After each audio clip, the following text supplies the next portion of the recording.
ওম শান্তি। আজ আমরা ১৩ তারিখে প্রাত মুরলির সার শুনব। আজ মুরলিতে বাইরের শৃঙ্গার মানে সেই শৃঙ্গারকে বলা হয়নি যেখানে সাজা গোজা ইত্যাদির বিষয় বলা হয়েছে, না। শৃঙ্গার মানে চরিত্রকে শোধরাতে হবে না, বা অন্যের চরিত্রকে শোধরাতে হবে এরকম মনোভাব রাখার কোনো প্রয়োজন নেই। নতুন রাজধানীর অর্থ আমি আত্মা, এই স্মৃতিতে টিকে থাকা, চরিত্রের মধ্যে বাস করা নয়। লৌকিক নাটকের মতোই নিজের চরিত্রকে বাইরে থেকে দেখা যে সে কী কী বিষয়ে আটকে আছে। দৈবী ধর্মকর্ম তখনই সম্ভব রিয়েলিটিকে বোঝা। তাই সত্য যে দেহের বাইরের ঘটনা সেটা জানতে হবে।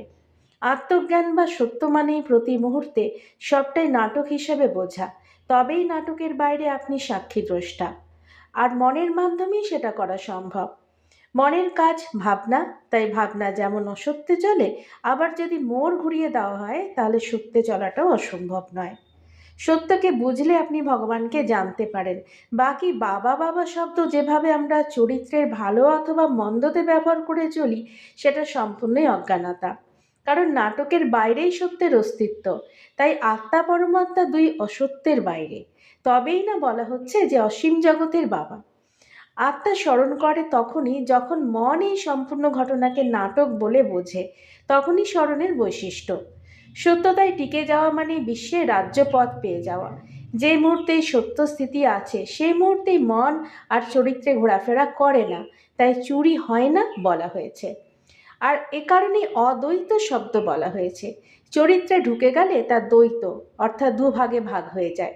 সত্য কোনো নিয়মে বাধা থাকে না, সত্য মুক্ত হতে শেখায়, অসত্যই বেঁধে রাখে।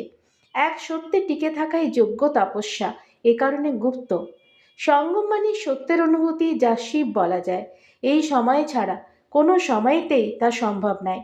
তাই সত্যতে জেগে উঠলে তবেই অবিনাশী উত্তরাধিকার। আত্মার শক্তি সত্য বোধে কাজ করে, আত্মার শক্তি অসত্যে নষ্ট হয়।